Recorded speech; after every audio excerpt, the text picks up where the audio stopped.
Hello, this is Chris Strickland. Welcome to my channel. I have the wonderful Sarah Miller here with me, and we're going to go over a few topics. Our first topic that we're going to go over, say hello, Sarah. Hi guys. Y'all have got to check Sarah Miller out. Like, go to her website and go to her YouTube because she's a new astrologer, but she knows so much, and she's such a different type of an astrologer from what you usually see out there. So I just wanted to throw that in there because it's worth the while, and she charges cheap for her readings. So get them while they're cheap. Thank you, Chris. You guys need to check out Chris Strickland's website as well. I got a 10-card Celtic Cross reading from him, and it was amazing. Hit the nail on the head. Thank you. Thank you. So we're going to move on to our first topic, which is about people that don't know about astrology that are so quick to discredit it just based off their sun sign. And I know this is a ongoing topic with astrologers bitching about this, but we're going to highlight a few signs of what people usually just typically think about them, and it's usually not the truth. And we were going to start with Leo. I can tell you when a lot of people hear that I'm a Leo and they just know basic astrology, it's like they automatically just dislike me. People don't like the Leo in me. A lot of people don't. And I went through my whole life hating my sun sign. And that's why I was so against astrology growing up. But the more I embraced it and, took the time to study the subject and realized I had a Scorpio moon, and that's why I was so weird. I realized that not all Leos are like that. And yeah, you do have some really shitty Leos out there, but people need to understand that Leos love their friends, they're loyal as hell, and they just love you. And just because they want to be the center of attention and want to be in the spotlight is no reason for you to dislike them. Are you scared they're stealing it from you? Because they're all about sharing the spotlight, most of them. And I'm talking about the good Leos, that know themselves, that are in touch with themselves. But yeah, that's what I hate about people's misconceptions of Leos. The next one we are going to highlight is Capricorn. I'll let you do that one. All right. Yeah, I get a lot of crap when people find out that I'm a Capricorn. Oh, you must be really greedy and you really only care about yourself and your own success. And that's just so not true.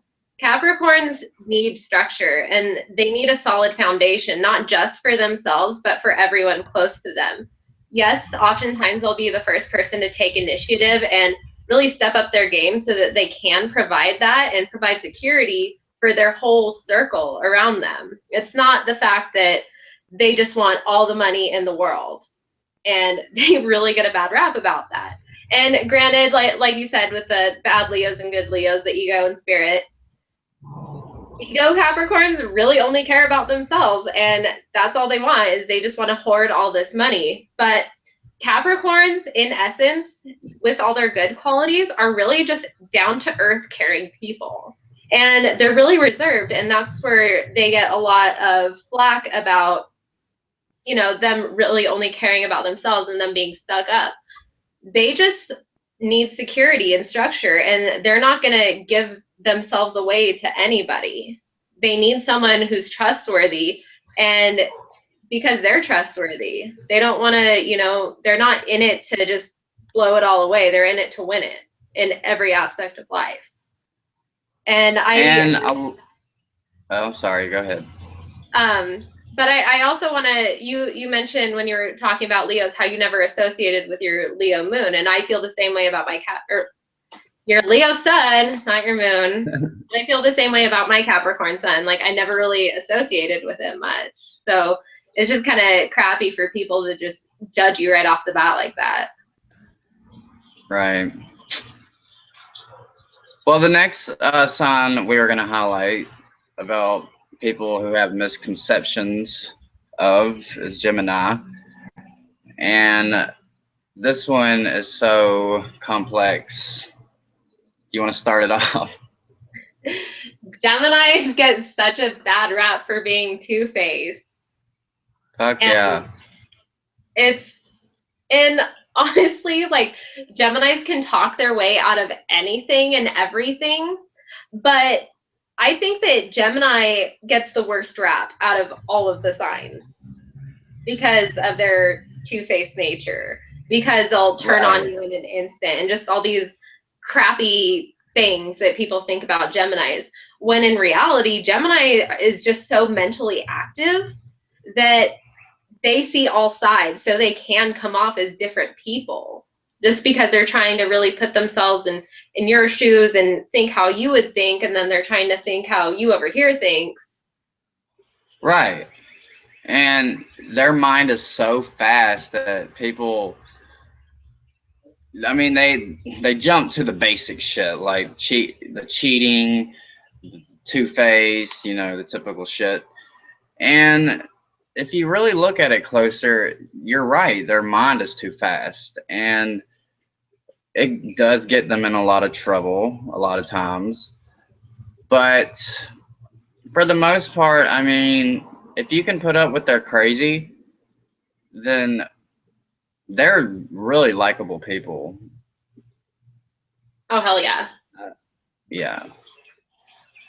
So, we had another subject about mainly about Mars. Uh, yeah, let's talk about Mars.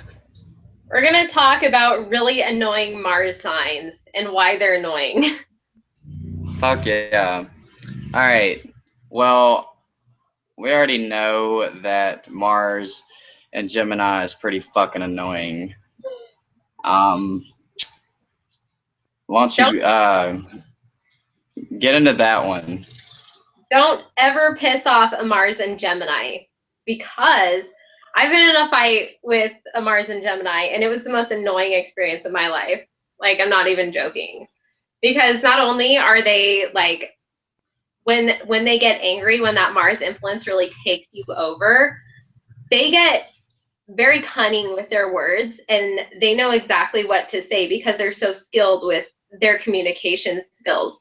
They'll throw anything out there that they know is going to hurt you. What they know exactly what's going to be able to penetrate your mind and get right to But the it point. backfires on them. It always backfires on, with me anyway. All the Mars and Geminis I've dealt with that have, you know, have come at me aggressively, yeah, they do what they think would hurt me the most.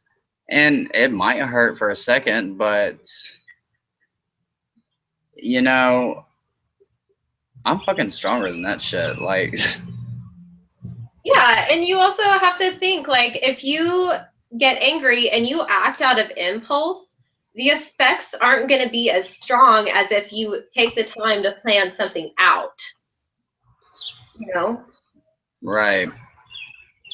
But they Did I talk freeze? their asses off. Huh? They just talk their asses off. Yeah, they do. I'm sorry to interrupt you, but did I freeze? Because it looks like I did. I don't think you did. I didn't notice.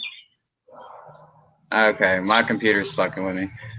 But yeah, Mars and Gemini is they are so fucking annoying when they're angry at you. Yeah, Mm-hmm. they're gonna like find your weak spots, and it's funny sometimes because they'll go for your weak spots, and you're just like, I know what you're doing, and you look really fucking stupid right now because you know this is gonna backfire on you. But Yep. Another, what's one that you can't stand?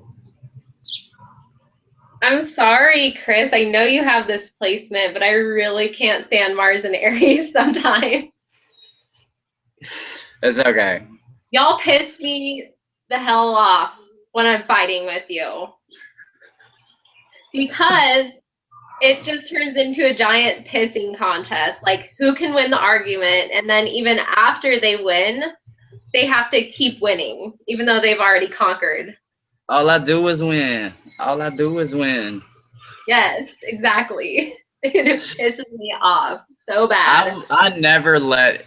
Oh my! I will fight for so long to win a fucking argument, and I've always been that way. And it's something I've had to work on, and I have gotten better at it. But I'll usually win. I mean, that's just a given. Like, even if you do win, I'm still gonna win later on, or just expect some bad energy coming your way. Just, just kidding. Love it. No, I can fight with a Mars and Aries for days though, because I'm so damn stubborn and I have to be right. But so do you. So it just goes on and on and on and on. Doesn't stop. Right. Well, let's remember to never get in a fight. Mm-hmm. I agree. We're never gonna get in a fight. I don't We're see too that. smart for fights. Yeah, that's not gonna happen.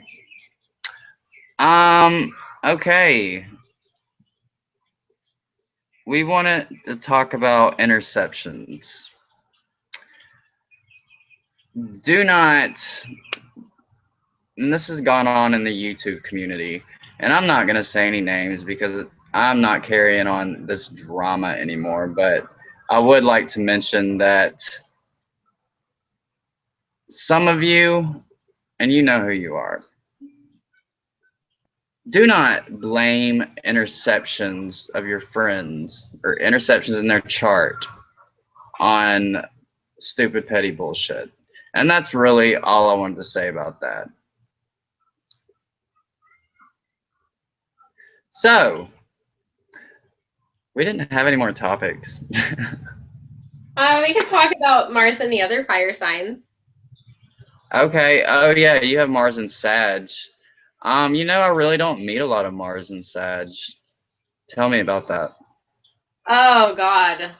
I love my Mars and Sag because it gives me a lot of enthusiasm in life. But when I'm mad, just run away. Just run. Because if I'm pretty flighty when I get mad, when I get confronted. I'm usually just like, stay the hell away from me. But if you corner me and won't let me escape the situation, I turn into like a wild animal and I will throw anything I possibly can at you to help me get away from the situation. Like I will be terrible. I will throw things in your face that are 100% true, that are not only with my Mars and Sag, but my Scorpio moon and how I hold on to everything. I will just go the hell off.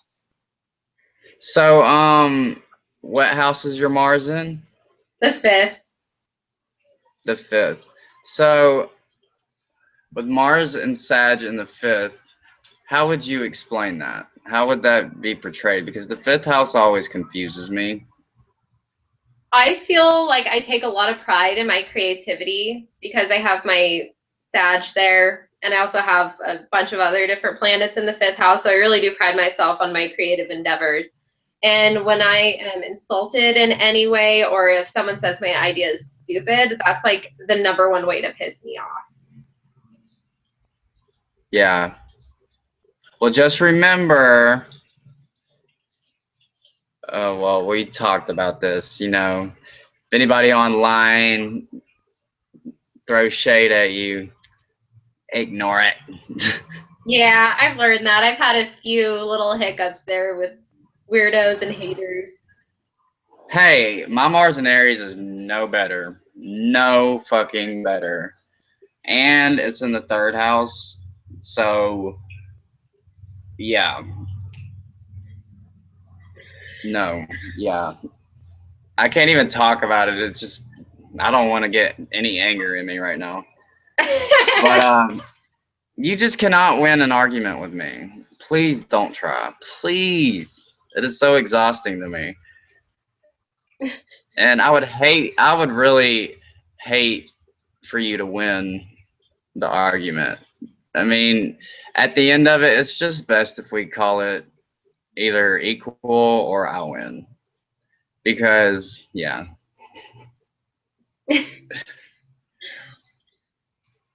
What is another what's a Mars placement that you like? That I like? I like Mars and Pisces. In Pisces? Yeah, what do you like? I was just gonna say Mars and Pisces. That's Really? funny. Yeah. Because I don't like fighting with people, and those who have Mars and Pisces are really just non-confrontational, so we're able to like really like talk things over. And I always end up smiling at the end of our talk. It's nice. Yeah. My mom has a Mars and Pisces, so that kind of chills her out. No. Yeah, she has a Mars and Pisces. Well, anyways, we're going to wrap this video up. We're on a time limit. But go to Sarah Miller's website and her YouTube channel and subscribe. Her services on her website are ridiculously cheap, and she's really freaking good. So it is www.sarahmillerastrology.com, right? Yes. Okay. Just wanted to make sure. And And don't my website is www.chrisstrickland.net. Like I've told you guys 2,000 times this week. So, anyways, we're gonna wrap this video up. Thanks for joining me, Sarah, on thank you for these having random me. topics. No problem, and we'll talk to you guys later. Bye.